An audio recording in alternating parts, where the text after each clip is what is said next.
Here we are now at 10 o'clock, and we're getting reports of increased patrols in that neighborhood where the focus, of course, has been ever since the day of Nancy Guthrie's disappearance, trying to piece together what might have happened. So why is that actually unfolding now? We've got the very latest info for you on that. And also this morning, boy, what a story. Just a story that's really, frankly, kind of hard to believe, where there was a murder-suicide early this morning in a D.C. suburb. Lieutenant Governor Fairfax was recently served some paperwork associated with an upcoming court proceeding. That apparently led to this incident last night. Both of their children, teenagers, the boys older than the girl, were in the house when it happened.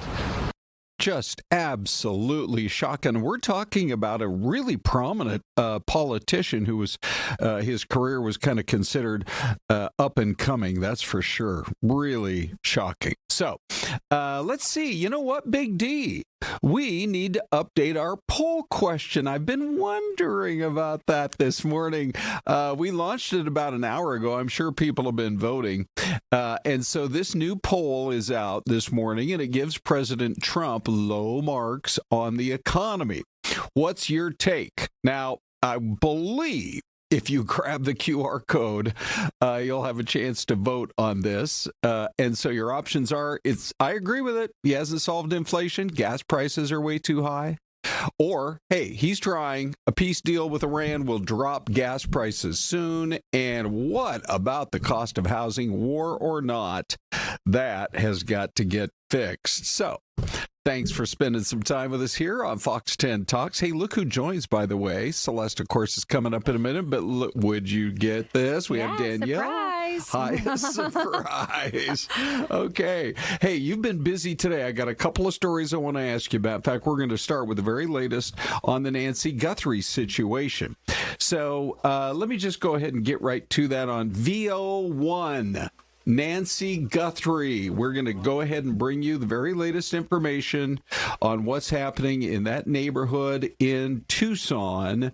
And the Pima County Sheriff's Office has decided they'd have to ramp up patrols in the neighborhood where Nancy Guthrie, of course the mom of Savannah Guthrie, was abducted back in February. This move comes after, and this is, I guess, Danielle, the part that really kind of surprises me, after neighbors reported a surge in social media influencers trespassing on their property. And the fact that, even now, I don't know if you want to say the case has gone cold, but when you were down there, you did see a lot of this kind of activity, right? Yeah, I mean, the whole entire street was completely lined with, media from news organizations. There were those influencers, the YouTubers and the streamers. And I would have to say, like, the first week, 2 weeks we were down there, it was pretty quiet in terms of the neighbors and everything. And then it was right around that third week where, and understandably so, I mean, their neighborhood has been completely uprooted and so many people and traffic and cars. And I would say they kind of started to get a little, I don't know what to call, anxious or, just a little like bit. Overbearing kind of? I don't think so. Everyone out there for the most part was very kind to us. Sure. But I mean, I can totally see where the frustration would lie, not only with what happened, just, a few doors down from them, but it's overwhelming to see the amount of people that were in front of the house. So I totally understand that. So are we talking half a dozen people out in front of the house? Or no. I mean, there was at least 50, 60, 70. I mean, you have to think there's photographers from every news organization. Wow. Every single person has their own vehicle. You could not park. You couldn't, and you had people driving through. The street was not closed. But then you did see the sheriff's office. They closed it at some point, and then they reopened it. Then they closed it and reopened it. So it was, it was packed. I mean, there was a lot of people, and tents set up, and people's chairs and food, and sure, yeah, it was a lot. Does it surprise you that here we are now 70 plus days in, and only now are neighbors saying, look, we're fed up? Yeah. Just the timing on it, I would have thought, because it does seem as though the interest has leveled off a little bit. That part really did surprise me, that here we are 70, almost 75 days in. Yeah. And I mean, we haven't been there since we stopped sending a day crew, every single day a few weeks ago. So I haven't been there. I haven't seen what it looks like, but I know when I was there, it was completely packed. So, yeah. And it's not gated or anything like that. So it is, accessible to pretty much everybody. Sure. So, hey, since we have you joining us right now, let's get right into the story that you were on this morning. Sure. For people who did not see what was going on the Black Canyon Freeway this morning, I guess there was a pretty grisly crash in the very early morning hours. Yep. So this is the I-17. Those are the northbound lanes right there that you're taking a look at. And there was a very bad crash. It happened, I believe 4:30 or so. That is when that initial call came in to the DPS to investigate that crash out there. Yep. And what happened was there was a guy, he's a gentleman in his 60s. He, for some reason, hit the median and then veered off to the right there, stopped his car. And this is just at Yorkshire Drive. That's the exit right these there. Are the northbound lanes. Correct. Yeah. Yep. And that gentleman, for some reason, got out of his car, went into the travel lanes, and he was hit by another driver of another vehicle. So 2 vehicles involved here. There was that initial crash. Guy in his 60s hit the median, went off to the right, got out, and then he personally got unfortunately hit by the car, and that he was pronounced dead there at the scene. And the traffic was just incredible out there. It was closed down for several hours, miles. The backup. I think I heard it stretched about three or just 4 about miles. Yeah. And it reopened right around. This is not inbound to the city. Correct. This is heading north. This is heading north. Yep. Yeah. And it opened right around 8:30 or so. So from about 3:30 this morning to 8:30, it was completely shut down. You can see one of those other vehicles.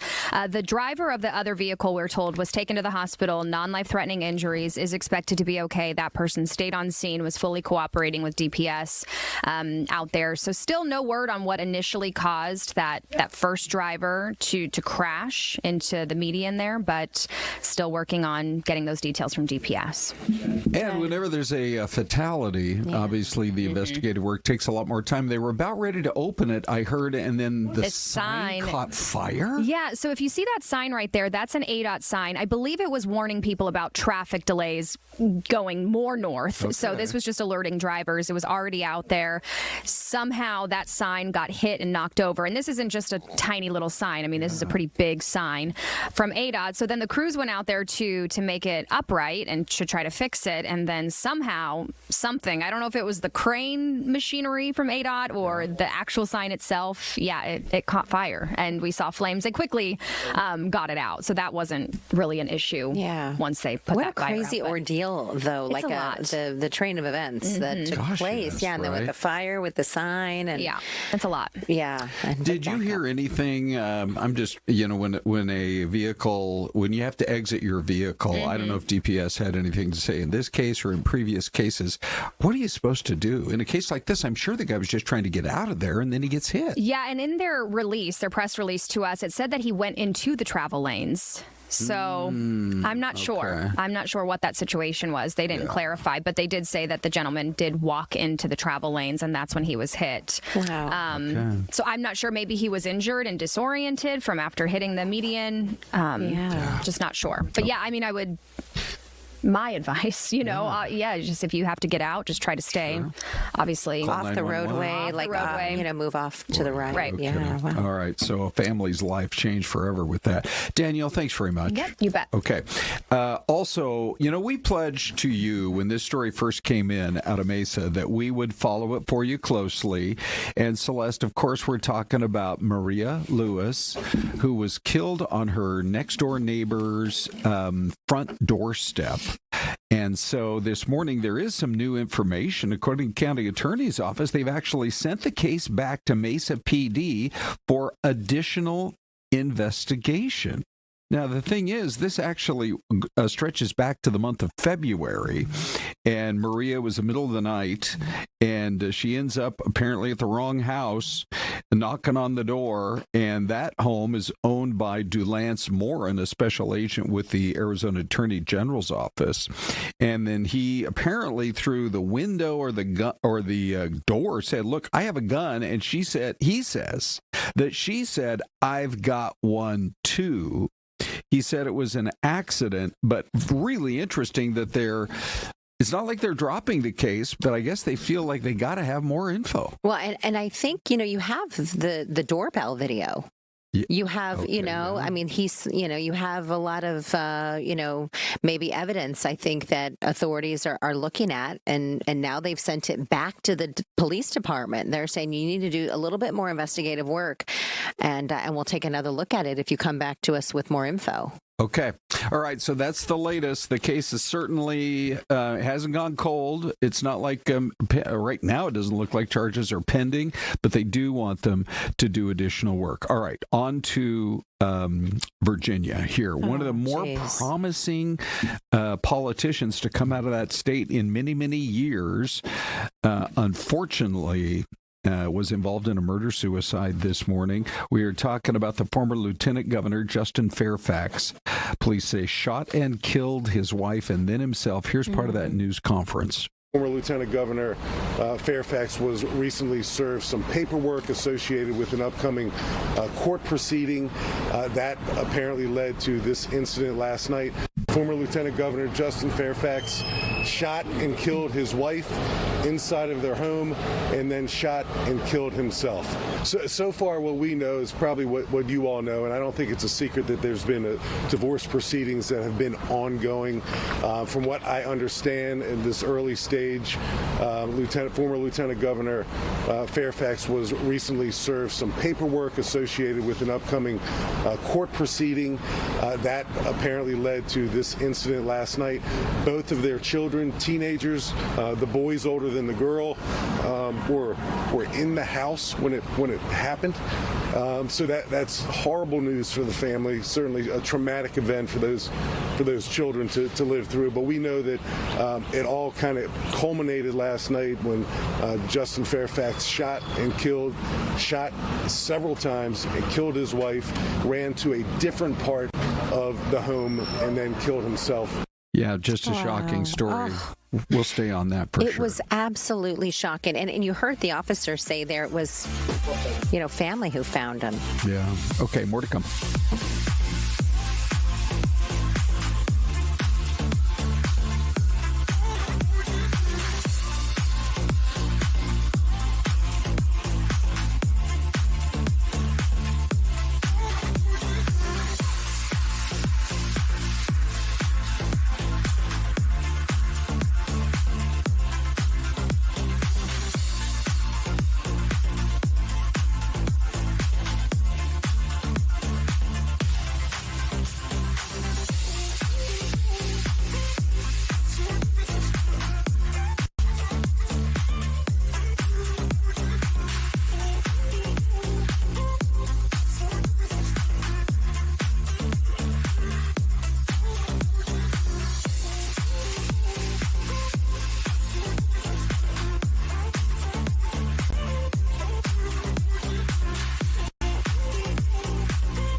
All right, welcome back, everyone. And you're looking live at what is not the mystery camera.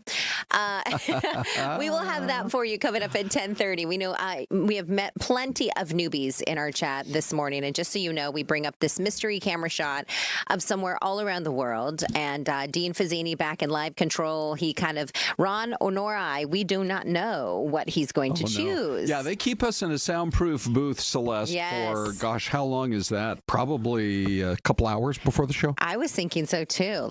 We get all kind of antsy and like... Do you ever watch the show Family Feud? Yes, I do. Are they really back in a soundproof booth before they come out on stage? I don't know.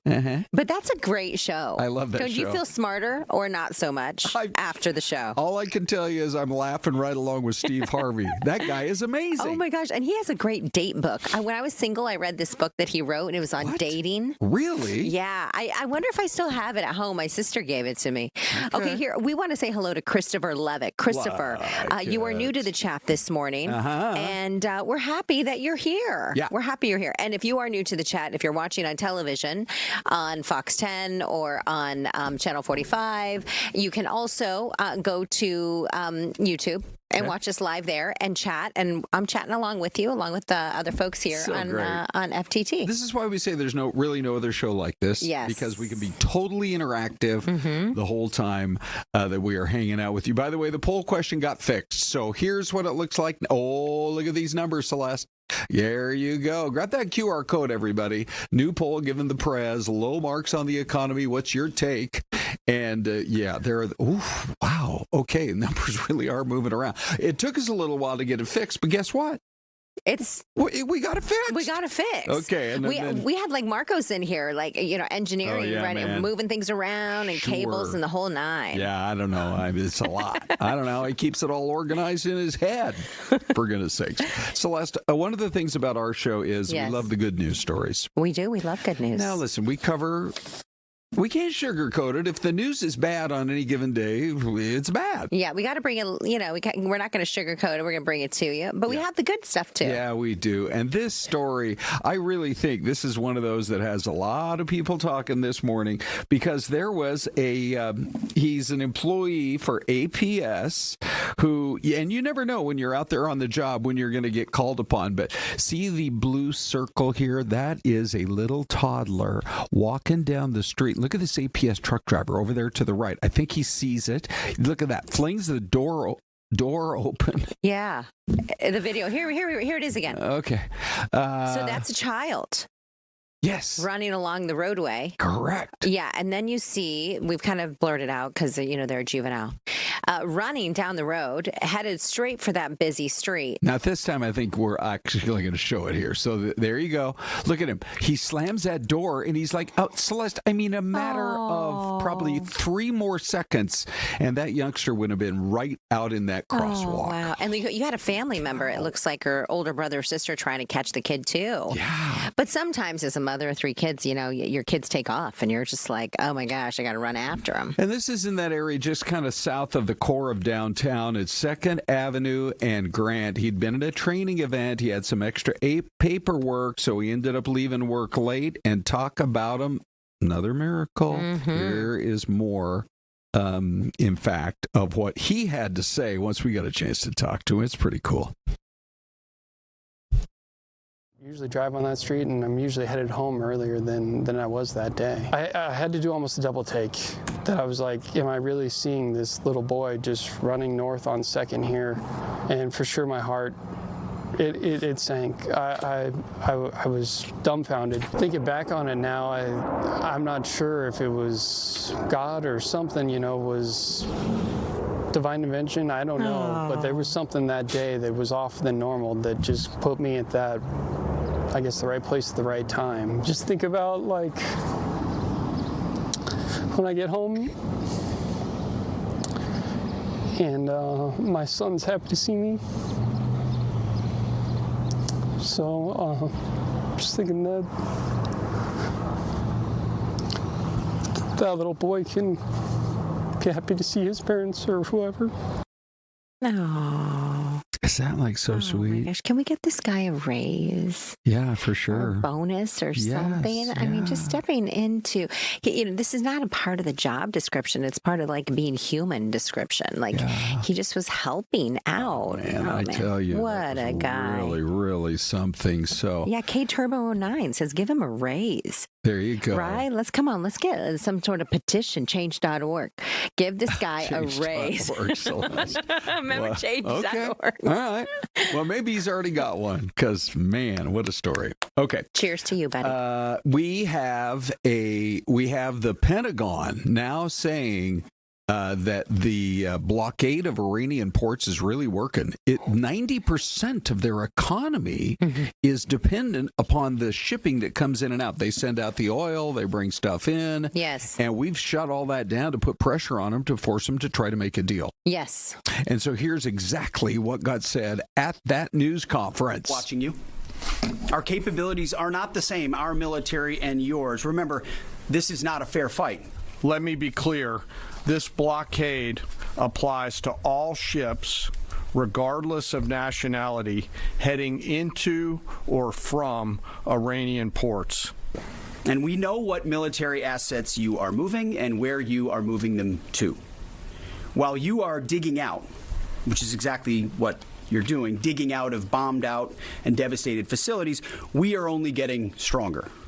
The U.S. action is a blockade of Iran's ports and coastline, not a blockade of the Strait of Hormuz.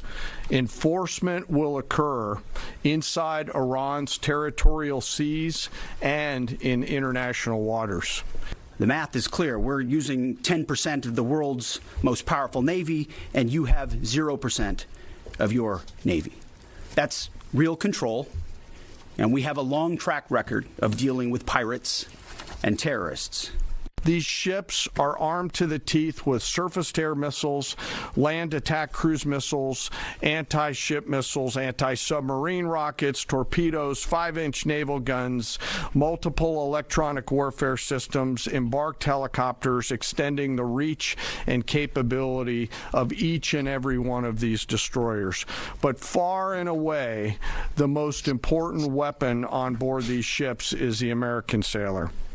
As our negotiators have said, you, Iran, can choose a prosperous future, a golden bridge, and we hope that you do for the people of Iran.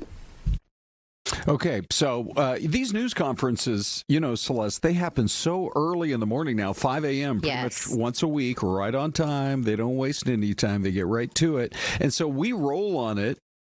Because a lot of folks are not up at 5 a.m. Because you want to know the very latest on what's going on. Yeah, and they do every single morning. They give a pretty lengthy press conference usually. Yeah, sure. It lasts usually like 30 minutes. So we try to bring you kind of just the highlights or lowlights, whatever they're sharing, because they bring it to us early. Yes. Every day. Okay. So now the president is on his way to the West. He's going to be in Vegas, and then tomorrow he's going to be here in the Valley.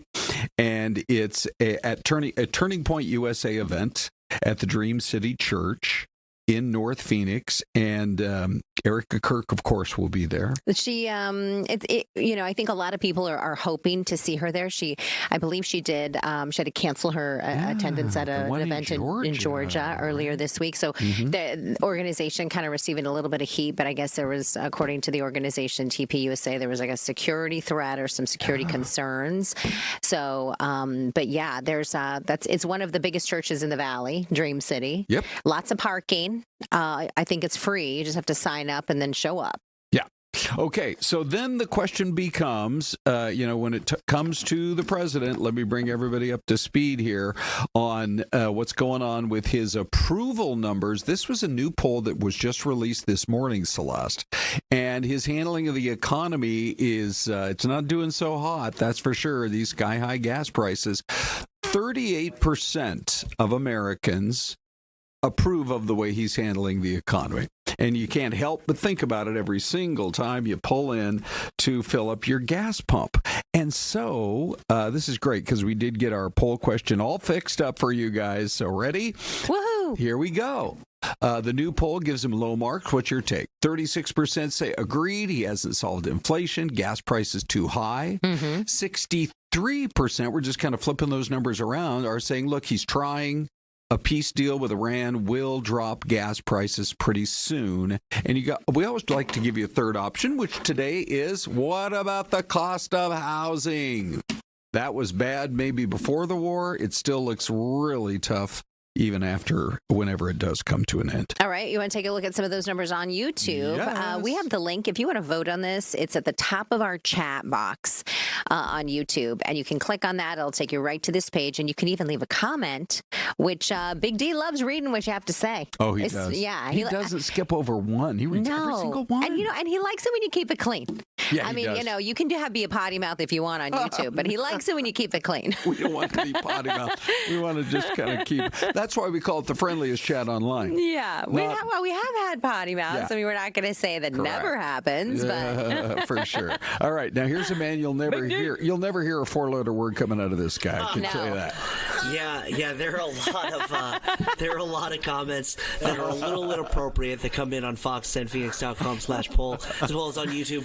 We don't usually say them out loud. Good.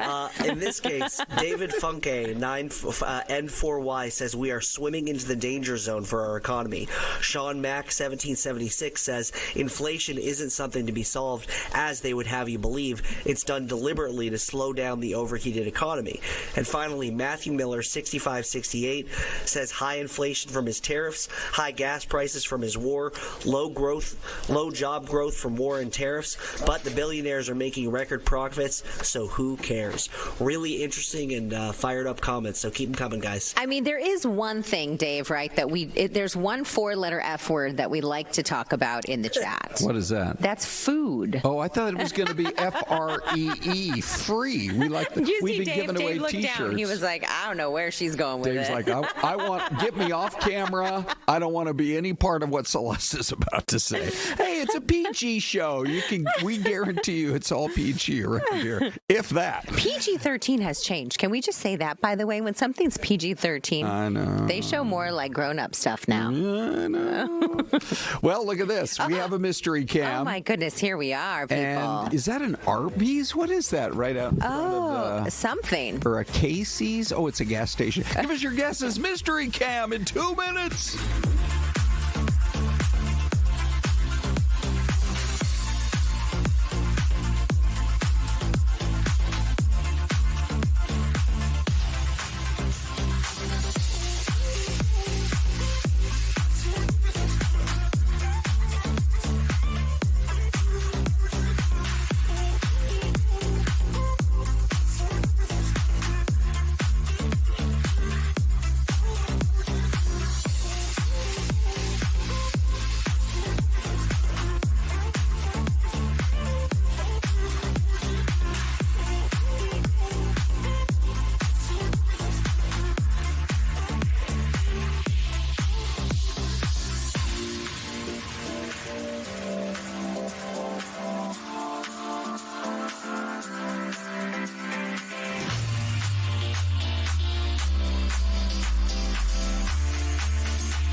All right, we welcome you back. It's Fox 10 Talks and Syleste. Yes. I don't know, where do they have these Casey's gas stations? Is that what it says? It looks like it. It looks like that light pole is blocking that first letter. Yeah, I know. It's making it very difficult to guess. By the way, we have Patrick Duffy and Linda Purl joining us. You guys are eligible to guess. We don't have any prizes, but if you think you know where that is, we'd love to hear. What are we looking at? The big screen? Yes, the big screen. The big one. So this is our mystery camera. We got a cell tower. Backyard. No, I have no idea. I feel like it has a kind of a Midwestern feel does. to it. And it's very flat. There's no skiing. No skiing, yeah. Right. By the way, the ski season ended yesterday in Arizona. Just yesterday. Remarkable. Yeah. It was really great. Up in Flagstaff. Also. Yeah. By the way, in the chat, we do have some great guesses. What are you seeing? We've got a Chattanooga from Thomas Favela. Okay. Oklahoma from Lil Philosophy. Tennessee from Dave's Camping Adventures. By the way, I just subscribed to Dave's Camping Adventures on YouTube. Oh, He's got a really? great YouTube page. Nice. And he's a faithful chatter. in our chat box. Well, Okay. He likes Yeah. FTT. I do see some Tennessee, but I've been to Chattanooga, and I feel like there's more mountains around. Okay. So I think I'm going to go like a Missouri. Me? I was going to say Missouri. Really? How about you two? Any guesses? Gosh. And Ohio. Okay, Linda. Not a clue. Okay. Honestly, not a clue. I'm still stumped on the one with this sort of the water and the seaport sort of looking place. Okay. That one out. Yeah. So. All right, so Okay. Missouri and Ohio. Okay, here we go, everybody. I was going to tell you to guess this state too, Linda. Survey says. I know. Seymour, Indiana. Oh, Yeah, look at and that was that. None of us Good old Indiana. Seymour. Yeah. good old Seymour. You'll see more at Seymour. I hope that's their slogan of that town. Hey, we're so excited to have you guys joining us this morning. I know it. Primarily because of the food prep here. Would you look at this spread right here? Wow. that you How guys long have did you brought work? along? How long did you guys work on this? How early did you get? Were you up? Yeah, sorry, we did nothing. We just have, the folks at Fry's know how to do this. Oh, Make yeah. it look Yeah, pretty. for sure. We love fries around here. Oh my gosh, and their bakery is unbelievable. But since we're talking bakery, tell us about your bread. I just caught a glimpse of the interview you guys did with Syleste a little while ago, and the story starts in a small 2-car garage out at the house. What's It does going on? actually. Yes, There's a it is. prequel to that, where The it started prequel in is Alaska. in 1952, which is where my mother got the sourdough starter. Oh wow! And then fast forward to after all this time in the Duffy family. Yes. When Linda and I got together, we decided to make this company and give away the profits. And it started in Linda's garage. We had no idea what we were doing. Honestly, Still it was just, don't. business. That's true. That's very true. Business people, we are not. But we had a dream of wanting to be able to give back. And we, as we were saying with Syleste earlier, we love Paul Newman and Newman's Own. So we thought, all right, well, that's sort of our true north. Yeah. And so we started, and some friends said, well, if you must, what you do is start at home, make 200 kits, and all in one kit. Don't go through wholesale or anything. Just make a website and sell it on the website. We thought, all right, we can do that. Yeah. Took us a few months to get that off the ground, and we decided to hire a publicist for the launch. And these 200 kits that we had made with some friends, we were starting in the summer, and we thought they were supposed to last us until Christmas, and then if it went well, then maybe we continue from there. Well, People Magazine picked us up. It went viral, and the 200 kits were sold before noon on our first day. Oh my goodness. So That it was is a thrilling and amazing. absolutely horrifying moment, because now what? So we had That's no when the real house work for started. 4 years. Yeah. And it was backbreaking in the sense that it consumed every waking moment that we had. Careers went in the toilet because we had to make these kits. And we had to do it dehydrated because sourdough starter is a liquid, but you can't ship a liquid because it would blow up because it expands. So we had to figure out, we'll dehydrate it. So I had to buy some professional dehydrators. Well, then we found out you have to have a professional kitchen that's sanctified by the state. And a food license to Yeah, do all right. of this. That was terrifying. We had to pass the test. We had to pass a test, and we had to find a friend who had a kitchen, so a restaurant Certified did. kitchen. But the only time we could use his kitchen was after the restaurant closed. So all the work had to be done after the closing of the restaurant. Wow. And I thought, this is just And not- really, Patrick did the work. I would stand at the top of this because the kitchen was downstairs in the basement. He said, "Stand down there, honey." And Patrick would lug the dehydrated starter machines down the stairs, and then the bags of flour. And I'm sure I took an empty tub or two. But that's So I about have it. to ask, was there a learning curve? Obviously, you mentioned kind of after Every day. right? Yeah. But are you a baker by nature? Like, you had this starter. Patrick is. I am not. But I do the, again, I take the loaf and I eat it. So again, I do truly the hard work. And my baking expertise was essentially just, cinnamon rolls, breakfast rolls, pancakes, tarts, that kind of thing. But when we got to Kroger as the parent company, they have a master baker, that's all he does is work in his kitchen and invent stuff. And he then brought this to fruition. We started out with about 15 different varieties of sourdough, but we had to get it down to a reasonable amount for sales, and we got it down to these 5 variations. But and there's a multi-grain, there's a sandwich roll, a dinner roll, a baguette, and then a large traditional sourdough, and then the large baguette. Okay, stand by. Here we go. And you just pop it in the oven. The thing with the starter is that it's taken a lot of work and a couple of days. It is. Yeah. So you just rip it open, pop it in the oven, and you're good to go. And I think that it's very it can be intimidating for people with the starter and getting, are you going to screw it up? And, it's hard. A lot of people kill their starters. Yeah, they do. And it's very depressing because a lot of people name their starters. So they go, I killed Gertrude. Yes, right? Yeah. My wife actually flew to Albuquerque because her sister makes such good sourdough bread. And they named their starter Betty. After their mom, after Betty. Wow, that's so great. You name it. I just want to throw in here about fries, and we felt so fortunate, first of all, to save us from the garage, but what they've done, and food scarcity. When Patrick and I started this, we had no idea the depth of food, of hunger in this country. Right. 1 in 7 adult in Arizona, 300,000 children go hungry. Somebody throw the number at me. There's a number of meals. How many million meals that Fry's made last year and gave away? 20 million meals in a year, and that's sort of how they do that, and that's over and above, the funds that they give away. And this is like today we get to go to St. Mary's and visit there. So the Fry's is Kroger, the parent company, has a zero hunger, zero waste policy. They're serious about it. This is our 11th region that we've rolled out in, and in each one we see that the food, as it comes to the expiration date, goes to the back of these facilities. The trucks pull up and the food goes out to where it's needed. So really nothing goes to waste. The food that is, that's perishable, that's going bad, goes to the compost heap. I mean, it's an extraordinary outfit, and that we feel very, very, privileged to be now aligned with this, and in a very tiny way, hoping to make a difference. And speaking of fries, people can meet you at local Fries tomorrow, right? There'll be two different Fries. The one on Tatum and Shea. We call that it's one of the fancy fries. Oh, the fancy fries. You're going 10 to 11:30. We're going to get the fancy fries from 10 to 11:30. You won't want to leave. It's amazing. 2:30 to 4. Signal Butte and Guadalupe from 2:30 to 4. Yes, that's my fries. Oh, is that fancy too, Ron? That's it. That's the thing about these stores. People refer to it as my Fries, or absolutely. my Kroger, or my this, or my that.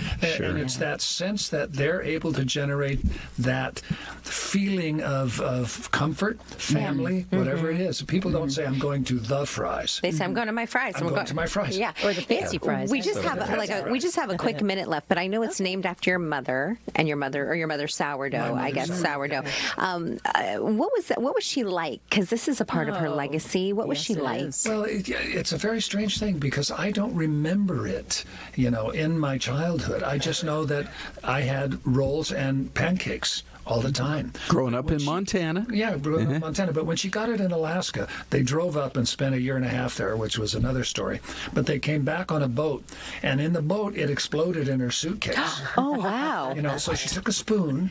Talk about not killing your Betty. She took a spoon, and she saved enough of the starter, and that's all it took was a couple of spoonfuls of it. Amazing. She nurtured it back, and it became And that same starter is alive at the bakery in Maryland in this machine, and it keeps stirring, and it keeps every single starter loaf of Duffy's dough is made directly from my mother's sourdough starter. And sometimes, to your question, sometimes we feel like Mrs. Duffy will just do a flyby. We just sort of feel like there she goes now.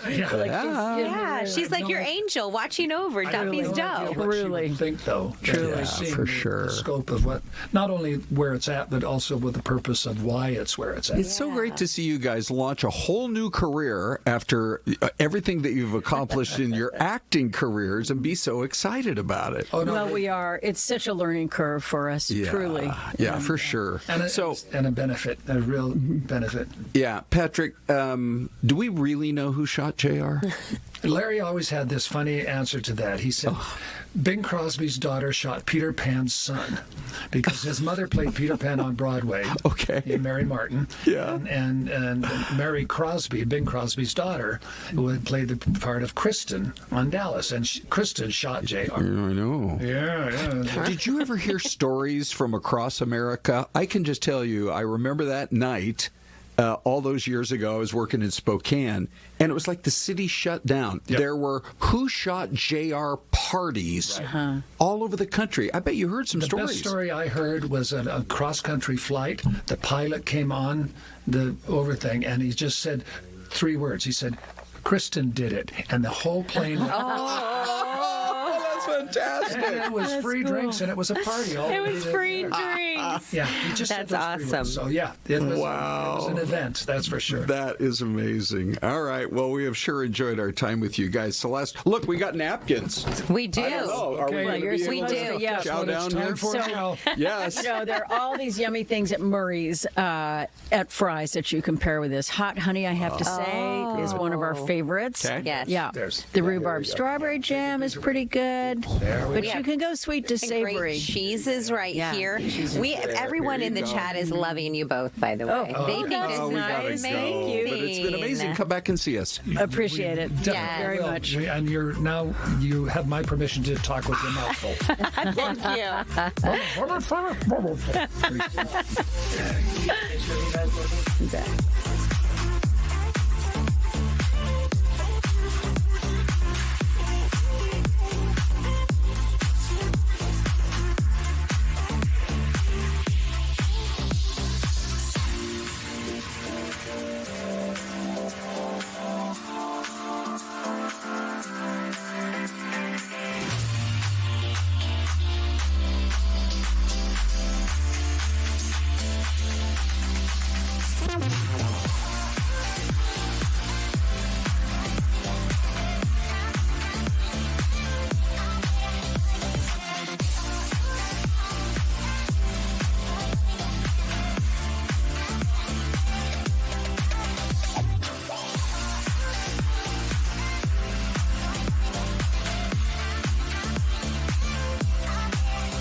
Welcome back, everyone.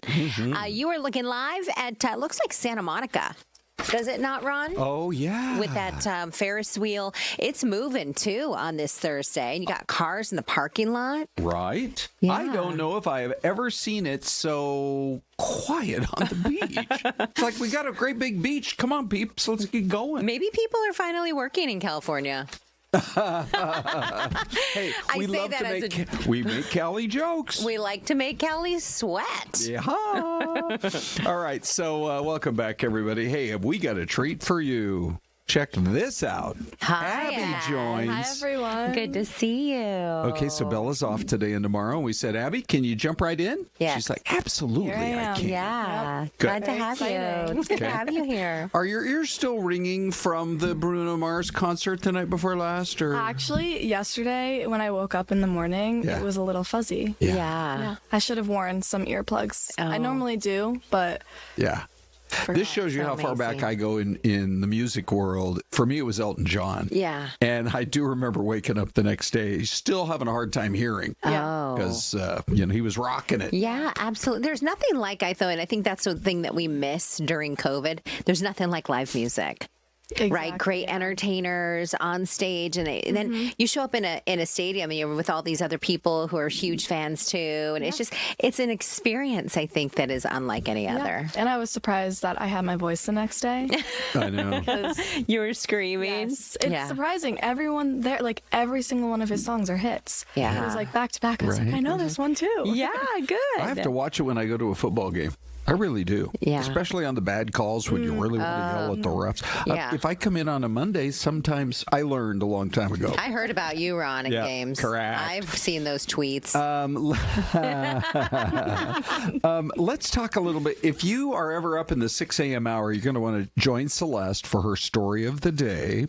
And today, Syleste, Yes. what was on your mind was date night. Yes, it was date night. Right. Okay, let's go with Abs first. Abs, when you go on a date, what night of the week usually is it, and what time of day is it? Oof, wow, put me on the spot here. Do you go on like lunch dates, or are they dinner dates? And what day of the week usually is it? Well, I do like to go on the weekend. Yes. But that's because I'm a daytime person. Oh, you like day dates? A dinner date's like my worst nightmare. Uh-huh. Yeah, It's fine, I I'll can take it. imagine, right? We're But also kind of brain dead by about 6:30 p.m. it's not even that. I just feel like I want to do an activity with someone. Oh, like a hike. Yeah, I like hiking Yeah, because then me you're too. kind of like forced to spend a little time with this person. and walking. You're talking and Yeah, walking. and you see how they deal with like you know, the terrain, tough environment. Yes, if there's bugs, how do they react? Ooh, that's good. Wow, you really have thought this If through. you see a rattlesnake, what does he do? Are you going to protect me or are you going to Correct. run away? This is, Right. You know what? Abby is way ahead of all of If us. he's screaming and running down the trail like he's never been more afraid, the guy's out of here. Exactly. You're grabbing an Uber in the parking lot. You're like, peace, see you later. Okay, so this is the thing, is that apparently these days, a lot of restaurant owners are saying even that it's not Friday or Saturday that are the best days for a date night. It's actually Thursdays if you plan to go to a dinner date. Or maybe like a happy hour date or something like that in the afternoon. And here's the reason behind it, because they get the fresh food in. Usually the food's coming in Wednesday, Thursday. They build up for the weekend. The menus may change a little bit before Thursday hits. And so they're fresh. They're fresh, ready to take on the kitchen, bring you fresh meals. And so Thursday apparently is like Thursday night, the best day for like a dinner date if you're actually going to do one. All right, better clear my schedule tonight. Who out there wants to go with Abby tonight? Yeah, there you go. The phone lines are open now. Abby's dad, who's watching, he's like, Okay, by the way, Low Philosophy is saying hola, Abby. Hola. And Brandy the Bookworm is saying hi. Louie, Yes. a lot of our everyone. regulars. So, Yeah, just give Yes. the people what they want. Here I am. yeah, by the way, Yes. Brandy's right there with you. She says, I have a major bug phobia. So these are the things you want to be thinking about when you're with your significant other. yeah, right? Good. Does he come prepared on the hike? Does he wear a fanny pack also, or a when you're merce? driving there, like, do they have road rage? Oh, good. There's other things you gotta like. Yeah. How do they treat like people? You know, walking on hikes? Do they say hi? Are just- they? Look they at nailed Abby. it? Yeah. Yeah. We should do like a date night tips with Abby. Oh well, I'm still single, so my success rate isn't Well, great. maybe that's because you haven't met the special guy. You know, it's good to have high expectations, Abs. Yeah. So, by the way, if you guys in the chat have any suggestions on if you do date nights, any like advice Yeah. for the rest of us? Do you have any we would- advice, Ron? Date night. You've been married a healthy 47 years. I love You've that. got to have the communication lines open. open. Yeah. You really have to have, you and me, we talk about our chemistry because we worked together for so long. Yeah. Well, I've been with Renee for 47 years. We're doing something right. Yeah. I almost feel like date night for us is Saturday mornings. Oh, nice. Because I'm up at like 4 in the morning, and then she'll get up a little bit later, and we'll just start talking about one thing. It leads to another. And then at some point there'll be breakfast, but it's like 2 or 3 hours of conversation. Sometimes really important stuff. Yeah. That you want to talk about with a family, things like that. Other times it could just be like a new show on Netflix or something, or a new book that we're listening to, something along those lines. I think that you bring up a really good point about that. The other thing I think, too, has really helped, and I'm only now realizing that I do this because my 14-year-old daughter, she's like, why are you laughing at everything? That's not funny. And so, we'll talk about something in the car on the way to soccer, and she's like, it's not funny. And I'm like, yeah, it is kind of funny if you think about it. And so I'm trying to explain to her, and now I realize that I laugh at a lot of things, even though... But that's what we love about you. Thank you, Ron. So I think it's like laugh at each other and laugh at yourself and be able to be vulnerable in that way, and because I think that really helps with chemistry and to see how they... And don't put so much pressure on needing to do an activity. Like you said, you're just sitting there talking, just carve out time to connect. Yes. Have a conversation. So listen to Linda Montrose. She says, we do date night on Friday evening, usually after our workout. Great idea, Linda. Oh, this is so great. She said, we go to dinner or drive-through and home for a movie. I love it. And Brandy says, Daniel likes to surprise me with dates. Just kind of a surprise. It doesn't have to be planned. No. It can be you get home from a day's work and you're like, hey, what about we go try this? Yes. I mean, if you watch our morning show, especially the 8 o'clock and the 9 o'clock hour, we've always got a new bakery, a new restaurant, a new night spot. A new ice cream spot. Smoothie spot. Sure. All kinds of spots. Good. It's almost like our show exists to give people dating ideas. Oh, my gosh. We are in the love business, you guys. We are. Sure. It's our own version of the Love Boat. Oh, my gosh. What a great show. I was walking around downtown a few weekends ago, and I met this couple, and they were like, we've lived here for 20 years, and our new thing is once a month we are tourists in our own state. So they do things like they came downtown because they're like, we never come down here. So they went to the farmer's market, and they went shopping, and they went antique shopping. But they're like, you got to be a tourist in your own state. It gives you more ideas. You got to live like you've never been there before. What a great idea. So great. So we live on the eastern edge of we're almost in Pinal County. We're out there in East Mesa. And one day I came home and we had done something about downtown Glendale, which is so cool. Yeah. And Renee's like, let's just go out there. Let's hop in the car and go out there. In we'll Glendale? find someplace. Yes. Oh, West Valley. Yes. What was that drive like for you? 45 minutes or something? That time of day, because I think it was around 3 o'clock, 4 o'clock. It takes a while. Yeah. You had a lot to talk about. But I guess the thing is that if you live in Mesa and you haven't been to Glendale in 15 years, or if you live in Surprise and you haven't seen what's going on in Queen Creek. Yeah. Oh, man. Hop in the car. Queen Creek has grown. Oh, my gosh. It is booming. It's boomtown. Sure. Hey, by the way, every day, we have such a great time on our TV morning show on Fox 10, and we always come up with these really great poll questions, so I thought we could talk about this just a little bit, you guys. Which one really bugs you the most? Now, this could be a turnoff in the dating category, but it could also be you're just, by yourself, and you're like, that is something that really bugs me. Yeah. And so, Syleste, did you actually make your feelings known on this? I'm probably going to go with choose with mouth open. I'm going to go with the majority on this one. Okay. Yeah. Abs, what do you think? I think I'll have to go with that too, because it's kind of broad, because that can translate into some other just bad manners. Bad manners, yeah. What about cutting in line? Oh, yeah. Whether you're in traffic or you're at the grocery store or whatever, or it in happens. In line at the airport, you're just like, what is happening? Yes, right? The audacity. Yes, audacity, Celeste. That's exactly right. Now, when I first was talking with Anita and Des in our 6 a.m. hour, I said, it's obvious to me. Doesn't return those cards. Come on. Oh. I have a little grace for people like that, because if you have a kiddo, as a mom, sometimes it's hot. Like my kids are in the car, I'm putting them in the car seat or the booster chair, or they're in the car, and then I'm taking the cart back because they were sitting in the car. Maybe I can't take it all. Point. I can't take it all the way back. That's a good point. I'm going to leave, but I'm going to leave it in a place where nobody can run into it. So I think sometimes you got to have. I do not have grace though for people who flip me off on the freeway. No. Although I say, you know what, you're probably having a really bad day. Has that happened recently? Well, it has happened, and I'm like, I'm in the slow lane. Leave me alone. Well, so here's my. I gave this advice to my kids when they were learning how to drive. Yeah. I'm like, you never ever give them the satisfaction of looking at them. No. You want to know how to never get flipped off on the freeway Don't again? look at them. Don't look at them. Yeah. There are aggressive drivers in this town. I know. Isn't it crazy? Be a defensive driver and don't even give them the satisfaction of your eyeball. My mom gets mad at me whenever I drive home from work. I am always frustrated. Not like I have road rage, but I'm frustrated at other drivers because people, angry. Then she's always like, "Can you just call me when you get home because you're stressing me out?"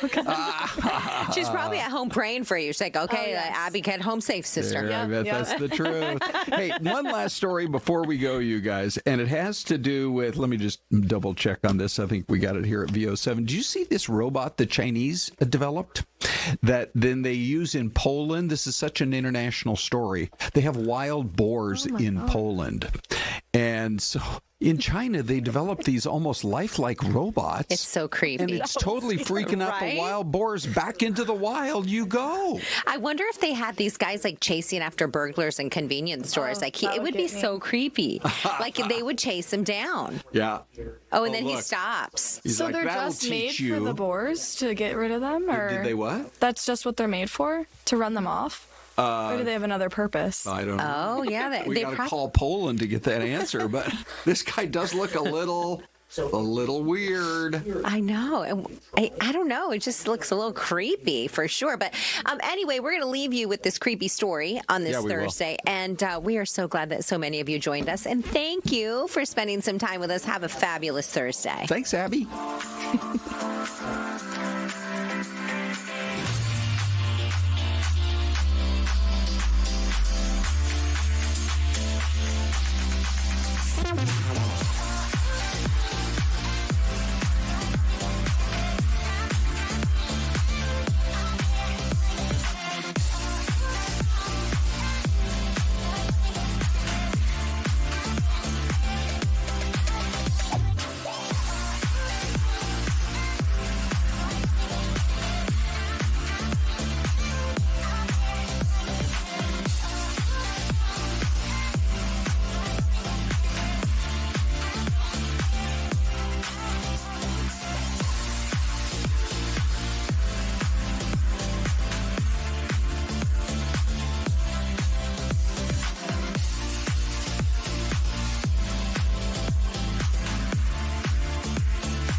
Welcome on in. Time now, 11 o'clock on your Thursday afternoon, and we're going to keep things rolling here on Fox 10 Talks. We have a couple of different topics and a couple of different guests that we want to bring on, but first we're going to dip in. We have President Trump, who is addressing media out on the White House lawn.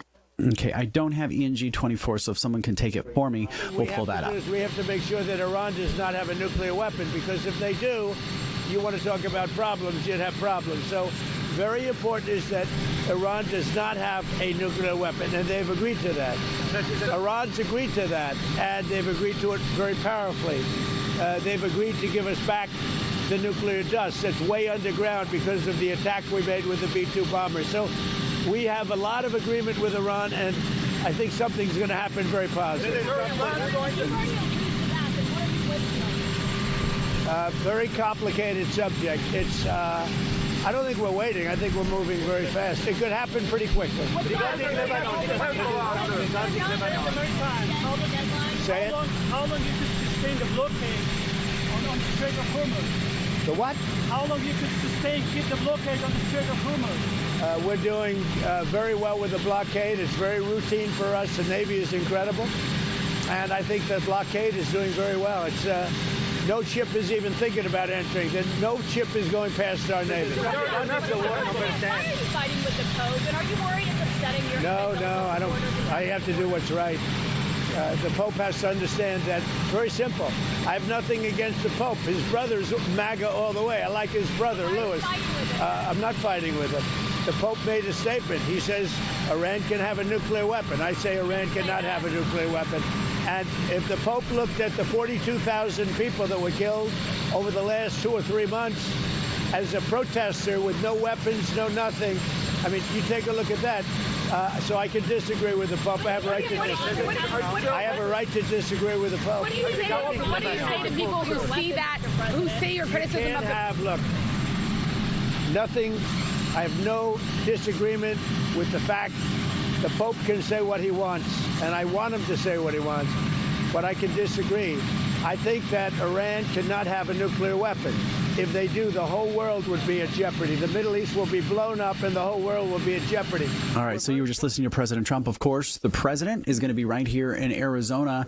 Tomorrow afternoon, he has a big event planned with Turning Point USA that'll be being held at the Dream City Church tomorrow afternoon. Of course, we're going to be covering all of that live tomorrow, but we have another jam-packed show for you this morning, and we're also keeping our eyes on this. I wanted to show you this. This is a live police chase out of Los Angeles this afternoon. So we're watching this. Speed's actually slowing down a little bit, but look, if you look at the front driver's side wheel there, it looks like he's just driving on his rim there. So we'll be watching this. Producer Dave has his eyes on this. So we'll be watching this. If there's any new developments, we'll dump back into this as well. But as we mentioned, a very busy afternoon. We're going to start with our first guest here this morning. We're going to talk to the LendingTree, and they're talking about the annual cost of raising a child. And it's pretty remarkable to think about the fact, Matt, that Arizona ranks 8th in the nation when it comes to how expensive it is to raise a child. Yeah, it's not great. The numbers aren't great anywhere, but in Arizona in particular, you'll rank among the 10 most expensive places to raise a child, looking at both over the first 5 years where there's daycare involved, and then also the full 18 years. Over that 18-year period, you're looking at about $295,000. It's an awful lot of money, no matter really who you are. Can you walk us through just kind of the factors that went into you guys figuring that out? Yeah, what we wanted to do was basically kind of figure out the extra costs on top of life as a couple, for example, and the extra costs that you take on when a child arrives. So we looked at the difference in cost in rent, for example, between what would be necessary for a couple versus a couple with a child. Food costs, transportation costs, insurance costs, clothing costs, that sort of thing. And what we found, it all added up to a really, really big number. And unfortunately, as big as this number is, it's growing, and there's really not a whole lot of reason to think that this is going to stop growing anytime soon. So these are necessities out of life, right? We're talking about healthcare, food, clothing. These are not the extras like vacations or toys or anything like that. Correct. It doesn't even include things like retirement savings or emergency funds or things like that. It's just a bare bones kind of run through. And what we saw was that the costs vary really widely from state to state. Like in Hawaii, the number was a little over $400,000. Wow. Yeah. And in New Hampshire and a few southern states, it was closer to around $200,000. And even $200,000 is still a crazy large amount of money for almost anybody. And it just goes to show you that there's really no place in this country where it is relatively affordable and inexpensive to raise a child. Yeah. Can you go over, you mentioned some of those states where it was a little bit lower. What are some of those other states? We'll start with the lowest, and then I'm going to ask you what are some of the highest. You mentioned Hawaii, but what are some of the lowest states where that came out of your survey here? Yeah, New Hampshire was one of them, and which was interesting because that's not necessarily thought of as one of the least expensive states. DC was down there as well, again, which isn't thought of as a particularly inexpensive place to live either. But then it was also some deep South states like Mississippi and Alabama. And things like that. So it was a pretty wide range, actually. We're seeing the increase in percentage, so 15.3% change from 2025 in many of the states. Why are we seeing these increases? Is this simple inflation, or is there more to it? Well, in Arizona in particular, what we found was that the rent costs were a big issue, as well as daycare. Those kind of drove a lot of the increase. And the cost of daycare has basically we've seen hockey stick growth over recent years. And it's just one of those things that has always been expensive, but has just really stepped up to a new level. And one of the issues that Arizona runs into, and a lot of the rest of the country does, is that there are these areas that they call childcare deserts. And they're basically places where there's just not enough supply of affordable quality childcare to meet the demand. So the places that are there can kind of charge whatever they want. And it drives up costs. So it's not necessarily as much of an issue in big cities, but once you get out into the outskirts and rural areas, it's a real problem. How often do you guys conduct these studies? When is the next one expected? We just put this one out, and we generally look at this once a year as we're able to compile the data from all the various sources that we use, and it's an important thing to follow because it's important to build awareness. And as shocking as these numbers are, they build awareness, and awareness can bring action, hopefully. And the action would be the people, if they are even thinking in a few years of starting a family and having kids, that they start preparing their finances to the degree that they can today to meet some of those costs. Well, Matt, we do appreciate your time here this afternoon. You. We love when you guys put out these surveys because it's really kind of interesting to dig into the numbers. You guys do such a great job of kind of putting it out there. If folks want to kind of dive into this a little bit further, where can people find this? Yeah, we've got this report and lots of other interesting pieces of data at LendingTree.com. And LendingTree.com is an online marketplace where if you're looking for the best rates in loans and other information, it's your place to go. Okay, thank you so much. We appreciate it. We'll talk soon. Thank you. We're going to do it the old-fashioned way with the phone. Yeah, that's we just had how some it audio is. issues. Technology is great sometimes, and but not when sometimes it doesn't work, right? Yeah, let's dip back into that pursuit that Ty showed us right at the top there. So this is in the Los Angeles County area, and what we're learning is that authorities are in pursuit of a traffic management truck, which pretty obvious. This was stolen in Los Angeles this morning. So officers with the LAPD's Hollywood Division initiated the chase. It involved a fully loaded truck typically used for road work or lane closures. And so they have been pursuing this this vehicle since around 10:30 this morning. And it has those traffic warning signs extended on the roof. And traveling speeds, like right now it's slowing down, obviously, up to 80 miles per hour in the northbound 14 freeway in the Santa Clarita area. So this kind of gives you, we were zoomed in, or our sister station was just on the truck, but as you can see that they are in pursuit. You did see the black and whites right behind them.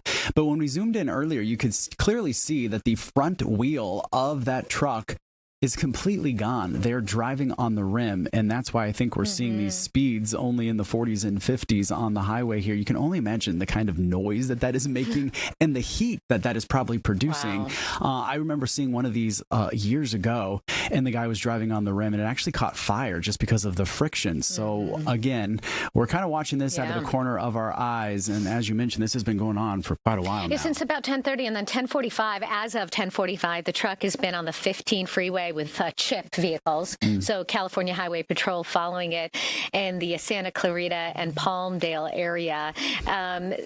They're trying to figure out if there is a working radio inside the truck, so they're going to try to make some type of attempt to contact the driver and encourage the person to pull over. And they said at one time, the driver in a black sedan slowed down in front of that maintenance truck, which then came to a stop behind it. And that is when we saw the California Highway Patrol officers start to exit their vehicle. They wanted to approach the subject, but then the sedan pulled out of the way and the maintenance truck sped back up again. So this has been happening for almost an hour now. Okay. A little over. We're going to continue to watch this. We're going to take a quick break. Much more Fox 10 Talks at 11. Stay with us.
All right, welcome back. We're going to keep things rolling here on Fox 10 Talks at 11. Of course, ADOT.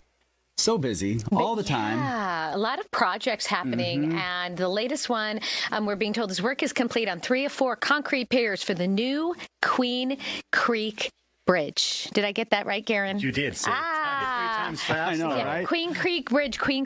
No, that's not going to happen. Well, good morning. Yeah, welcome in. Good morning. Give us a little progress update. And first, geographically, can you kind of tell us where exactly this is located within the Queen Creek area? Yeah, so this is about an hour east of Phoenix on US 60 between Superior and Globe. Okay. Really mountainous area, lots of mining up there. As you can see, we're having to blast the mountain away. Wow. Because we're putting a new Queen Creek Bridge in next to the existing one. And it's such a mountainous area that we have to blast into this mountain to make way for the bridge and the new road alignment. Maybe a silly question, but why do we need a new bridge? Why do we need a new road? Well, the existing bridge that we're seeing right here dates to 1949. Wow. It's at the end of its expected lifespan. It remains safe for the public to travel on, but it's time to replace it. So what will it look like? I mean, that one's kind of beautiful, actually. Yeah. I mean, the cool kind of wrought iron, but what is this new one going to look like? This will be a concrete bridge. It'll be very streamlined. Sure. It won't have that iron arch to it. I didn't know that a bridge had a lifespan. So what are we looking at when we determine this is no longer going to be safe? Yeah, well, ADOT does routine bridge inspections. There are various signs of aging. One thing is just the weight and the vibration of vehicles, plus the freeze-thaw cycle as water can get into the concrete. So eventually, time and the elements do take a toll on a structure. Now, we mentioned earlier, and we kind of gave everybody kind of a heads up if they travel along that section of the US 60 that it was going to be closed because that adds basically an hour to the commute to go around it for part of that detour.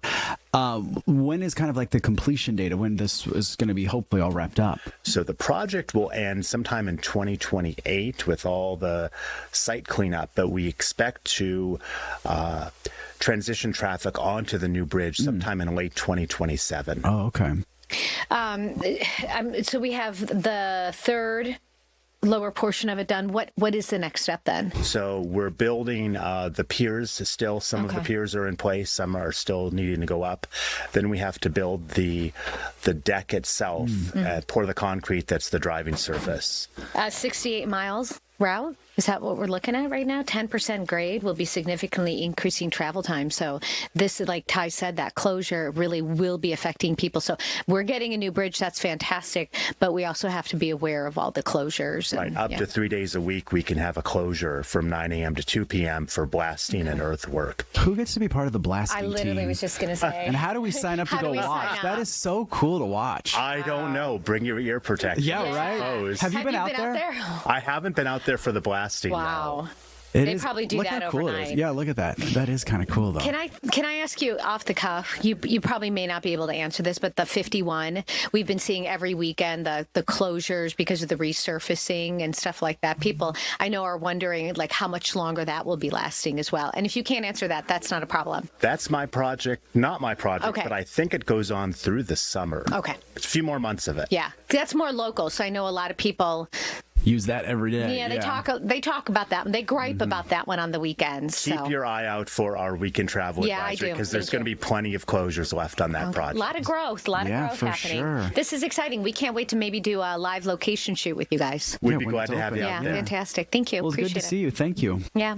Want to head back out to California? Looks like things have wrapped up. They just a second ago arrested the driver of that vehicle. But look, you mentioned that we were talking about how those front tires look like they were completely gone, and you mentioned this was because they probably did the spike strip. Is that what you're hearing? That's what they're saying. So we have various outlets in the LA area saying that the officers were seen putting the spike strips down, and that was at 11 o'clock, and the truck drove directly over them, which is why we had the front tire so quickly shredded down to the rim.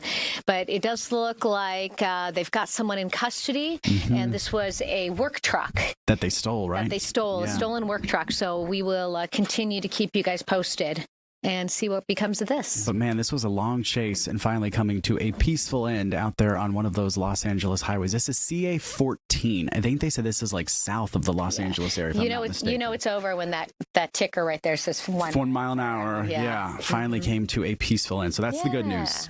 Okay, one more topic we want to talk about. Yeah, and this is going to be pretty cool, you guys. Coming up in just a couple of weeks, we have the North Star Sports Advocate, a big fight club, PHX, happening April 18th. So this weekend at the Arizona Center. So joining us here this morning, we have Ambassador Edward Crawford and John Lennon. Well, thank you. Yes, here you go. Good just morning. In case. I got one already. Oh, you got one. I did not get one. Thank you so much for giving us this opportunity. Yeah, you bet. So we are talking about a combination of boxing, MMA fights, live music, and then you're going to have luxury lifestyle brands. For viewers who aren't familiar with it, talk a little bit about what this combo of boxing and MMA is. This is what I call disruptive entrepreneurship. Okay. And not thinking out of the box and not thinking wherever most people think. And nobody's ever thought about combining combat sports, professional boxing, professional MMA, live entertainment, music, as well as DJs and luxury brands where people can showcase their products and services. So I thought, well, why don't we roll the dice here and try something new in Phoenix? And the Hispanic community is obviously loves boxing, and there's crossover to MMA as well. So what I'm doing is providing a platform for these boxers and MMA fighters to be successful and showcase their talents. So are these local boxers that will be participating in this event? Yes, we're wanting to keep all the fighters local, even though I have the ability to go anywhere around the world. I want to really help showcase the local boxers and MMA fighters here in Phoenix. In fact, down at Central Boxing Gym just last week, I gave a $10,000 donation to the kids. Wow, nice. And my goal is, because we're blessed, this is my mentor, Ambassador Crawford, who taught me at a young age, is to give back to others less fortunate. Yeah. So I want to get the kids off the streets, particularly the young Hispanic kids in Phoenix, and help them get mentorship, leadership, and teach them good values they can use the rest of their life. But it all starts with Ambassador Crawford. It's not easy, gentlemen, whichever one of you would want to answer, to break into this industry, to, I guess, get that lucky shot to be able to showcase your skills in your town. Sometimes you're just working and training and working and training, but maybe you don't have the funds to sign up for a fight like that. Yeah, it's true. The Ambassador Crawford inspired me to get into this at a very young age. I was an athlete, and he was a very, very good athlete. And by the way, he was a very successful Golden Gloves boxer out of Cleveland, Ohio. And I'll let him tell the story. Okay.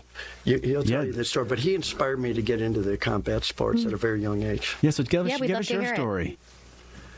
Well, I'll make it short or long. I love the green behind you. You see, I'm from Ireland. My mother was born in Ireland. My father was born in Ireland. And, I'm glad to be Irish, okay, and I like the green. The same. What John is doing is addressing something that I think is critical particularly, I'm in the manufacturing business in a rather large company now. For young people, talking about things and grabbing a hold and living things in his tender ages of 12 and 13 or 14 years old, and that group around the fight, that's a comfortable place for them to be. And John is reaching out and trying to give them a place to be, not where they shouldn't be. Sure. He cares about it and he follows up on it. I hired him in 1957, his first job, so he's been around a long time, done pretty well. Even though I was born in 1960. Yeah, I was going to say, that's not possible. How old were you when you started boxing? Tell us a little bit about your career. How that changed your life? Well, I love this idea as a career. Somebody's never said as a career. Well, my career was very short, but a lot of fun. To fight in the Golden Gloves at that time in Cleveland, Ohio, you had to your mother had to sign a release. My mom refused to sign the release. Did you forge it? No, I didn't. What someone else did. Someone else did. I went next door to the neighbor, Mrs. Katz. I told her my dilemma and so forth. So she took a pencil and signed it. Just go. Everything was great until I won the semifinals, and I got into the finals.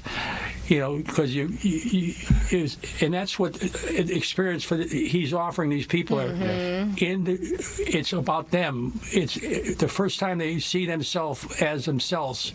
They see a place for them. They want to be identifies them. Sure. And this is the way to reach them. These young people love to be loved and like to do things that they like to do. It changed your life, and that's exactly what you're doing. You're changing the trajectory of so many other young lives. Absolutely. If they're interested in that, and they're not on the street. And his alias name, by the way, it's Ambassador Edward Francis Crawford, was Pat Kelly. He came up with an alias name for the Golden Gloves. I didn't come up with it. Well, somebody did. Your neighbor did. It's a good Irish name. Your neighbor did. My neighbor did. So did your mom eventually find out that you went ahead and did this? Yeah.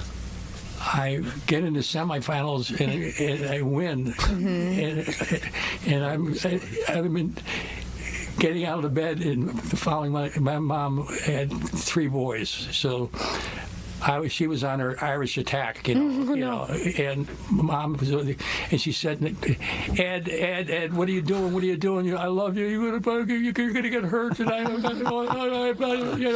Irish Mom, I'm saying, it's not me. I didn't do it. I had nothing to do with this. So she said, who's this? And there is Pelly's in the finals. We've only got about 30 seconds left. I'm going to pull this up one more time. Thank you so Give much. us the idea of where people can get tickets and that kind of stuff. Well, thank you very much. Yeah. Yes. Where you can get tickets and all the details for our Fight Club Phoenix event is at www.fightclubphx.com. Great. Okay. You can get anything you want there. All the information is straightforward. And again, we greatly appreciate, Ambassador Crawford and I appreciate the time. Yeah, thank you guys. Thanks for sharing your stories and we doing appreciate what you it. Thanks do. for coming Thank in. you. I like that story. Thank Okay. you. Yeah, thank you. Yes, the green looks good. We're going to take a little break. We'll be back. Thank you so much. Appreciate it. It's a pleasure.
Well, there we go with a very nice view of downtown Phoenix. I was just chatting with Des saying I love a cloudy day. Yeah, it is nice. We deserve that here in the desert. Take advantage of it.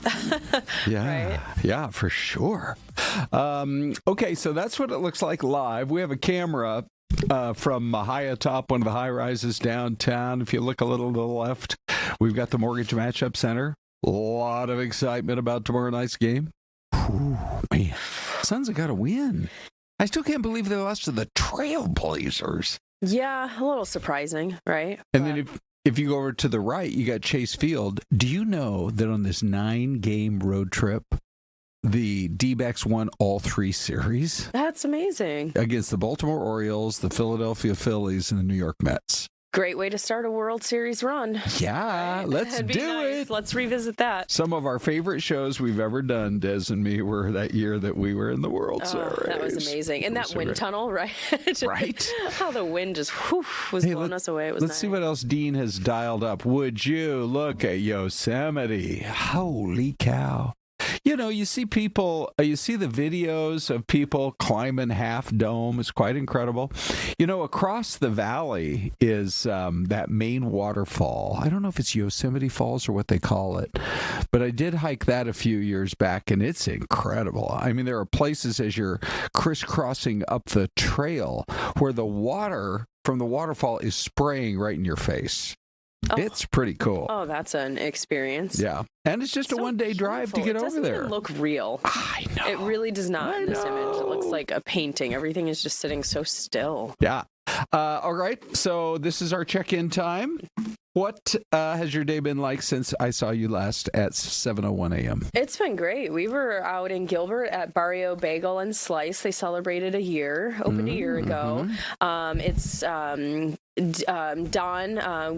Guerrera, I believe, a James Beard award-winning baker. So he started Barrio Bagel in Tucson and then brought it up here to the Valley with his business partner, Oren. They've been in partnership for a decade now, and just great food. You know, bagels, fresh bread, all sourdough based. The grains and wheat come from Arizona. They mill it just down the road, bake it there, and drive it 5 minutes to their spot. So when we were prepping for Mark Martinez's segment on Monday, this is how I kind of wrote it out as I was working on the headlines. I'm like, Michelin comes to Arizona 60 years too late. Where have you boys been?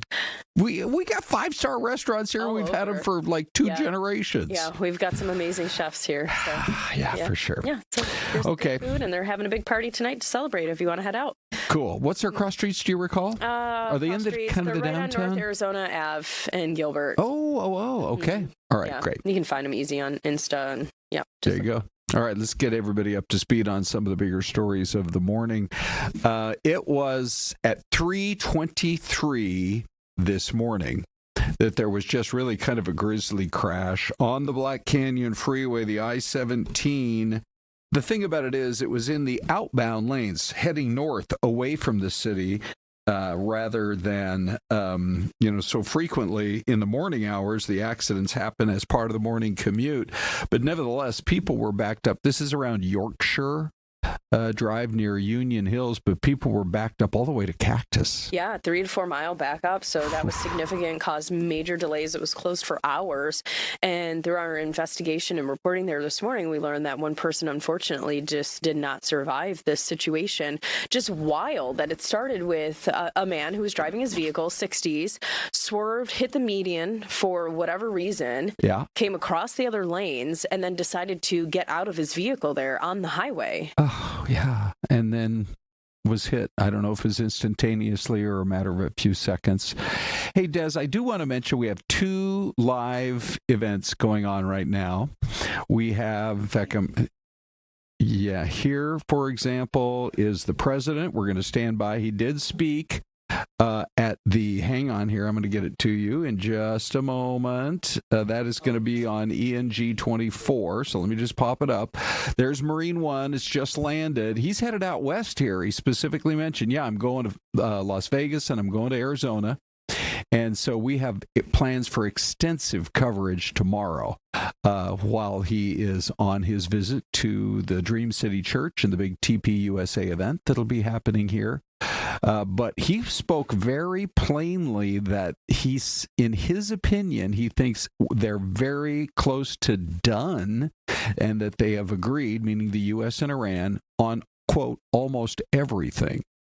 So we'll see how that pans out over the next few days. Maybe they don't even need to have J.D. Vance get on the plane and fly. I looked it up the other day. It's like 13 hours to fly from here to Pakistan. Wow. Right, from the U.S. to Pakistan. Mm-hmm. I mean, it's a long flight for us just to get from here to D.C., for goodness sakes. But that's going on. And then, do you guys want to dip in for a second? The NASA presser is underway. Let's go there live as well after the immensely successful Artemis mission. They're speaking now. Mission where I was out of integrity, because sometimes the view or the human experience would just pull me away from the work. And it happens, and it's a beautiful thing to get to witness what we got to witness. But at the end of the day, you got to do the mission too. And so there were moments where I was out of integrity. There was moments where each of us would fall out for a second.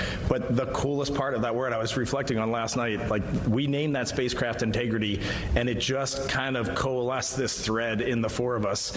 And whenever someone would slip out, it was amazing to watch the other three pull them back in. And what a glorious thing. Anybody want to add anything for integrity? It's just such the perfect name for this crew and this spacecraft. We're going to take a few more questions here in the room and then go over to our phone bridge. Just a reminder for those on the phone bridge to please press *1 when you're ready to enter the queue. Go ahead. Hi, I'm Nick Notario with ABC 13. I want to talk to you all about the magnitude of what you all just did. So to give you some idea, ABC, on the splashdown coverage alone, 10 million people watched our network that day. Just splashdown. That's not the launch, the lunar flyby. And I got to tell you, one of those viewers was my daughter, Ellie, who turned 4 during your mission. And she was mesmerized by what you all were doing. She wasn't talking about her big Bluey birthday party. She wasn't talking about the gifts that she got. Every night I came home from JSC, she said, "Daddy, Ellie, go to space." She was infatuated. When you hear stuff like that and the amount of people that were interested in what you've done, has the gravity yet hit you about this mission? And, how has it changed you as well? Great. First, I just want to thank you for sharing that. That is wonderful to hear about your daughter. That's awesome. And thank her for that, creating that story. We landed on Friday. Tomorrow will be 1 week. And I just was trying to live in a little hole for 1 week. Been off social media, not on the news. So no, I don't know.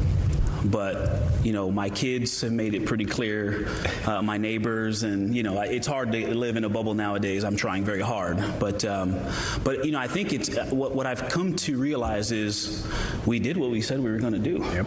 And now we've got to step out and just face that reality. And so that's a great thing. But I'll figure it out tomorrow. Courtney started this by saying the crew is ready. I'm really not, but I will be next week. Do you mind if I add something? Yeah. Please. It's the way you word it. I mean, I love your question, but you say what you guys did, what the four of you did, and we just don't not see it that way. We should be rewording that question to what we did. That's what this was. We just went up and did what we were going to do. All we saw was a camera. We didn't have that connection with you. We lost that connection with Earth by and large. And so we just leaned into what we had. We leaned into each other and mission control, which is really all we had in our families a couple times. But we did that because we had been lifted up and supported to just go up there and be ourselves and just do our job. And we went into it thinking, it's not going to be perfect, but it's going to be good enough. It seems like it was good enough.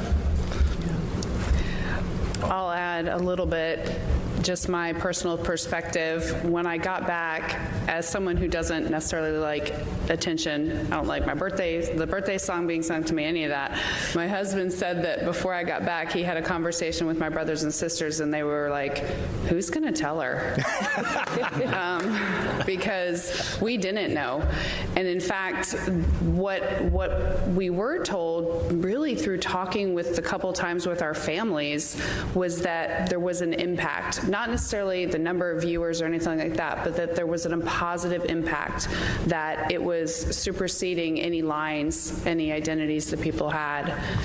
And when my husband looked me in the eye on that video call and said, "No, really, you've made a difference," it brought tears to my eyes, and I said, "That's all we ever wanted." Yep. And I can tell you that the difference now is when we come before you now, we've done this together. We took your hearts with us, and your hearts lifted our hearts. And now that we've done it, I think it's easier to accept that there's attention on the NASA teams, on the fact that we did it. You know, in the beginning, 3 years ago, we were being celebrated for something that we hadn't done. And having put in the work and having seen our team's successes, I think we're ready to share in that inspiration and to celebrate it. Okay, we'll take 2 more here in the room and then head to our phone bridge. Kristen, go ahead. Hi, Kristen Fisher with The Endless Void, and welcome home. It's been such a joy watching how much this mission has gotten people so excited about space. My question's a little bit deep, so bear with me. When Apollo 14 astronaut Edgar Mitchell was returning from the moon, he had an experience so profound that when he returned to Earth, he devoted the rest of his life to studying the nature of human consciousness. And it's a theme that all 4 of you touched on to varying degrees at some point during the mission. And so my question is, now that you've been back on Earth for just a few days and had a little bit of time to sit with it, do any of you feel as though you had an experience similar to what Mitchell described, this sense of universal connectedness? And did you experience somehow a shift in consciousness somehow? Thanks. Yes. Chris, it's a great question. The only thing I can do is just share one quick story. When I got back on the ship, I'm not really a religious person, but there was just no other avenue for me to explain anything or to experience anything. So I asked for the chaplain on the Navy ship to just come visit us for a minute. And when that man walked in, I'd never met him before in my life, but I saw the cross on his collar, and I broke down in tears. It's very hard to fully grasp what we just went through. And in these short, you just said it's been a week since we've been back, but it's been a week of medical testing, physical testing, doctors. Going to take a break. We'll be right back. Oh, by the way, Mystery Cam.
This is Fox 10 Talks. Ron and Des hanging out with you this morning. We are watching a lot go on. By the way, there's the mystery cam. Let me just update you because earlier we said the president arrived on Marine One, Air Force One, a quick wave, and they will be wheels up, I'll bet you, within about 10 minutes or so, headed out to Arizona. They'll be making a stop in Las Vegas and then heading our way, and we'll have a lot of coverage for you on that as the day goes on. So anyhow, let's get back to our mystery cam. We do it every morning, a chance for you to guess. And Des, let's just see. Are we getting some guesses yet? Because we just popped it on. Yeah. I just have to say how incredible, though, hearing some of the crew from Artemis 2 talk about that mission. Yeah. It was just historic on so many levels. I mean, you have Victor Glover, the first Black astronaut to travel to the moon's vicinity as the pilot for NASA. Christina making history as well, the first woman to travel beyond low Earth orbit and reach the vicinity of the moon. I mean, just all of the connections that this crew and that they've brought to us, the images, is just pretty incredible. That was nice to actually listen to some of their account of their trip. We are getting some guesses right now for the mystery cam. Low Philosophy coming in with the first guess this morning. He thinks he's going to go Maine. Okay. This one. And I would say that's a good guess, right? Because we're seeing, obviously it's a town right along the water there. Sure. Louis also backing Low Philosophy with a guess of Maine. B. Miguel, Michigan. Okay. And there's a couple Michigan, too. Outlaw Dynamo, Linda as well, thinking it could be Michigan. Okay. Mm-hmm. So I'm trying to think, because I've spent some time up there in Michigan, and I just wonder, you look at the curve of the road there, and my wife and I, we went up to Mackinac Island, which is, I think, the only island of all 50 states where they don't allow cars. It's all horse-drawn wagons and bicycles. Oh, cool. You should put it on your bucket list sometime for you and David. Love to. Yeah. But then we drove through Petoskey, and there's a curve in the road right there. Mm-hmm. I'm going to go Michigan. I think it could even be Petoskey. I don't know for sure. But as soon as we hit town, we went right into Jets. Okay. They had a Jets pizza in Petoskey, and that is true Michigan Detroit-style pizza. Yeah. All right. Well, Maine has got 3 votes right now. I'll go Maine. I'll make it 4, and then that's 4 for Michigan as well. Okay. We'll see. We'll see which group of 4 is correct. Oh. Yeah. Ron, what do you got?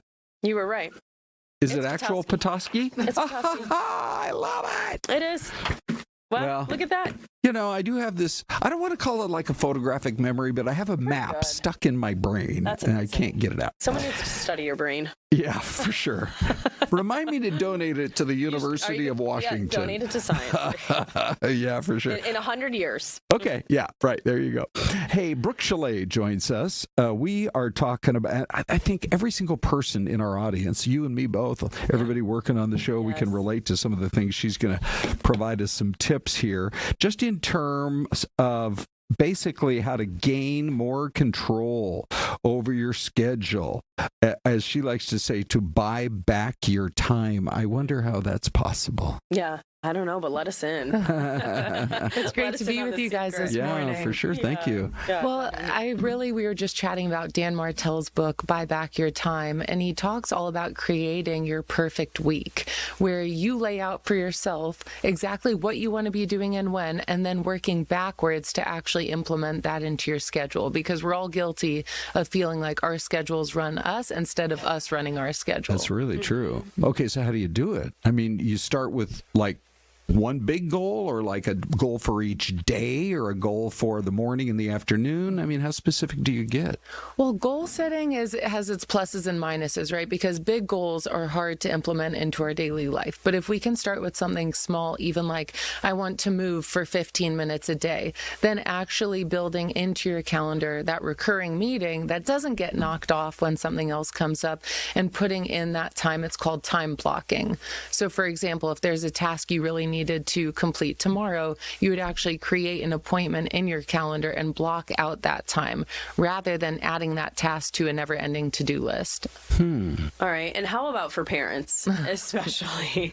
Because I can put something in the calendar sometimes, and something comes up with the kids, or heaven forbid we had a meltdown and now I'm off my schedule, which actually kind of stresses me out even more, because I'm like, I created the schedule, I had to do this, and then this spontaneous thing happened, and now I feel like I failed the night because my schedule is off track. Right. And then it gets us into a negative mindset. Yeah. Right? Because you're like, I was supposed to do these 3 things and now I didn't. So, yeah, that's a great example. If something has to change and you have to pivot, then you would actually put that task into another time slot. So rather than it just disappearing, like, whoops, I didn't get to that at 9:30, you would actually just simply move that to another open spot so that it doesn't get missed.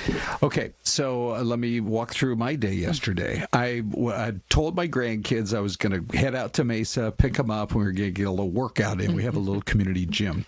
And as I'm on my way down the Superstition Freeway, I get a phone call from my tax lady. Now, everybody was mocking me because I only got my taxes done on the 14th. And yesterday's the 15th. And they're like, they had one more question, one more thing I needed to be sure I had done right. They're like, you need to come by right now. And I knew my grandkids were waiting. And I thought, okay, I bet I can do. Well, then as soon as you get off the 60, you're like, oh, no. I mean, there's so much traffic and you're further and further behind. And by that point, I was starving. And we were just talking about fish and chips the other day. So I drove right by Pete's Fish and Chips, the old one in downtown Mesa that's been there for like 50 years, cash only still for 50 years. And by the time I got out there, I get that you say we can reset our schedule, and I still managed to squeeze in a little bit of time. But it's the frustration part of it. How I was just getting more and more frustrated the further and further I was falling behind. How do you deal with that part of it? Here's the challenging part is we experience this flood of feelings in those moments, right? Like intense frustration. But if we look at Stoic philosophy, we're actually in charge of our own emotions and how they impact us. Okay. So we have to learn to regulate and reset in a moment. And we have to imagine like athletes do this on the court. They just missed a shot or whatever it is, the kicker missed, and they have to reset and focus on the next play rather than everything that just happened. So in those moments, I would encourage people to find what works for you to reset in that moment. How can you develop such intense ability to self-regulate that you aren't frustrated by that? As frustrating as it is, you let that thought kind of like dry off you like water instead of stick to you like honey. Because that's what you did for that whole drive. That just stuck to you. You're just frustrated and more frustrated. But if you can learn to really reset and regulate in a way that works for you, you aren't frustrated and you're able to move past it. Yeah. And I mean, obviously the same thing won't work for everybody, but what are maybe 2 good ways to try to reset and regulate? Yeah, box breathing works really well for some people. So even though in the moment you're like, I don't have time to breathe, I'm so frustrated, just taking that 20 seconds to breathe in for 4 seconds, hold for 4 seconds, exhale for 4 seconds repeatedly, physiologically decreases our blood pressure and our heart rate and helps really regulate us back to a steady state. Another way too is sometimes people like to call a friend or listen to music, like something that can help make you feel better in that moment. Okay. Des laughs at me because I used to be a DJ before I ever got into TV, and I make a new playlist on my phone every single month. Well, I don't laugh at you. I think You that's don't? Cool. No, I commended you the other day. I said I actually that's right. You did. Who was it? Was it Anita? Who was laughing at me now? I'm trying to figure No, it wasn't me. It was not me. I wasn't laughing at her. No. Because I like it. You're actually, I'll play something new, and he's like, oh, I like that. And I'm like, you do? Like, oh, okay. Yeah, exactly. But I've created a whole playlist that is super mellow. And so when you said music, I thought, yeah, that is one thing you can do, especially, if you're in your car and it just plays. Right. Sometimes even music can affect your mood. Yes? Absolutely. Yeah. And with athletes that I speak with in my office ahead of games, we figure out, like, are you too anxious and nervous and need to listen to chill music before a game, or are you almost too chill and you need to upregulate? Some NBA teams have even started using virtual reality where players before a game will engage in video gaming to help get them amped up or ready for that moment. So yes, things like music, video games, all those things can actually have a significant impact on our mood. What about, I know you're not like a sleep expert, but I think a lot of people could probably relate to what I'm about to ask you, which is when people wake up in the middle of the night and all they want to do is just roll over and go back to sleep. Instead, they start thinking. Yes. Do you have techniques that you've been able to successfully deploy with some of your patients or clients that can really turn that around? And why does it even happen in the first place? Yeah, so with anxiety, for example, that is a symptom of anxiety is frequent nighttime wakenings or difficulty falling asleep or waking up too early. So when people experience any of those three or a combination, they perhaps are dealing with anxiety. And so when you're waking up in the middle of the night, you want to kind of start thinking, and you're in that kind of fight or flight response, high stress level, high cortisol. And what we encourage people to do, one is not look at the clock, because that actually makes people more anxious. So I say, lay in bed, don't look at the clock, and start breathing. Start really trying to clear your mind and focus on any thought that pops in, getting it out, so that you put yourself in a place to go back to sleep. Because, of course, if you think about when's my alarm going off, what time do I need to leave for work, you're going to get yourself more and more anxious to not be able to relax again. And I'm reading here, so you're a third-generation board-certified psychiatrist, and you said here that you didn't see a model that was built for people that operate at high levels, so like athletes who are constantly, scrutinized and kind of under the microscope.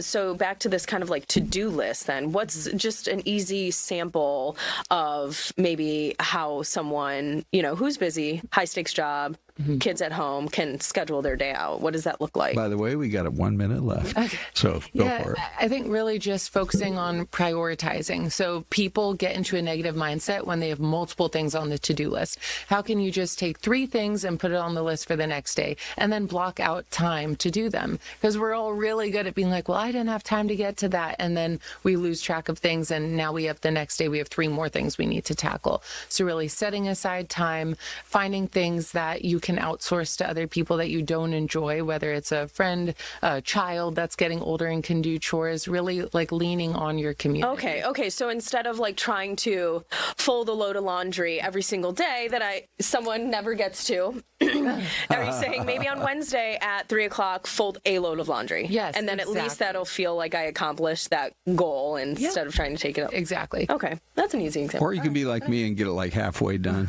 Small you pull it out of the dryer, but you don't have time to fold, right?